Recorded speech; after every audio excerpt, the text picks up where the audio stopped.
ಕನಸೊಂದೆಲ್ಲ ನನಸಾಗಿದೆ. ಇನ್ನು ಒಂದು ಕನಸು ಬಾಕಿ ಇದೆ. ರಾಮ ರಾಜ್ಯದ ಕನಸು ಬಾಕಿ ಇದೆ. ನಾಡಿದ್ದು ಇಲ್ಲಿ ಬಂದಾಗ ನೀವೆಲ್ಲ ಗಮನಿಸಿದ್ದೀರಿ, ಯಾವುದೇ ಸೇವಾ ಲಿಸ್ಟ್ ಅಂತ ಹೇಳಿ ಉಂಟಿಲ್ಲ. ಯಾವುದೇ ಸೇವಾ ಲಿಸ್ಟ್ ಇಲ್ಲ.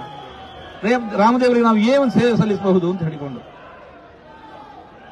ಈಗ ರಾಮದೇವರಲ್ಲಿ ಪ್ರತಿಷ್ಠಿತರಾದರೂ ರಾಮರಾಜ್ಯ ಬಂದಾಯಿತು.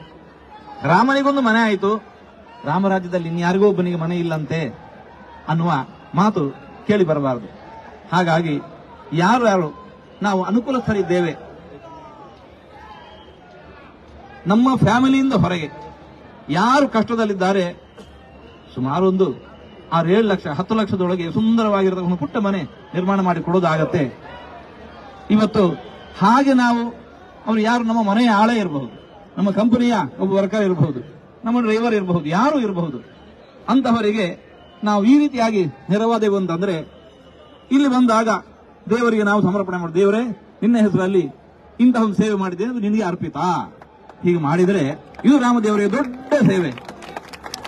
ಈಗ ನಾಡಿದ್ದು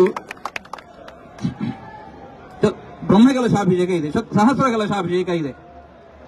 ಯಾರು ಹೀಗೆ ಒಂದು ಮನೆಯ ದಾನ ಮಾಡಿ ರಾಮದೇವರ ಹೆಸರಲ್ಲಿ ಮಾಡಿ ಬರ್ತಾರೆ, ಅವರು ತರುವ ಬೆಳ್ಳಿಯ ಕಲಶದಲ್ಲಿ ದೇವರಿಗೆ ಕಲಶಾಭಿಷೇಕ ಮಾಡಿ ಅದನ್ನು ಅವರಿಗೆ ಪ್ರಸಾದ ರೂಪೇಣ ಕೊಡಲಾಗತ್ತೆ. ಹಿಸ್ಟಾರಿಕಲ್ ಇವೆಂಟ್ ಇದ್ದು ಒಂದು ಪ್ರಸಾದವಾಗಿ ನಮ್ಮ ಮನೆಯಲ್ಲಿ ತಲೆತಲಾಂತರ ತನಕ ಉಳಿದು ಬಿಡತ್ತೆ. ಯಾರಿಗೆ ಅನುಕೂಲ ಇದೆ ಈ ಸೇವೆಯನ್ನು ಮಾಡಬಹುದು. ಮತ್ತೆ ಈ ಸೇವೆ ಅದು ಇಲ್ಲಿಗೆ ನಿಲ್ಲೋದಿಲ್ಲ. ಬ್ರಹ್ಮಕಲಶ ನಾಡಿದ್ದು ಮುಗಿದು ಹೋಗುತ್ತೆ, ಮಾರ್ಗ 10ಕ್ಕೆ ಮುಗಿದು ಹೋಗುತ್ತೆ. ಆಮೇಲೆ ಕೂಡ ಈ ಸೇವೆ ಮಾಡಲಿಕ್ಕೆ ನಿರಂತರವಾಗಿ ಯಾರಿಗೆ ನಾವು ಕಷ್ಟದಲ್ಲಿದ್ದಾರೆ ಅವರಿಗೆ ಸೇವೆ ಮಾಡಲಿಕ್ಕೆ ಅವಕಾಶ ಇದೆ.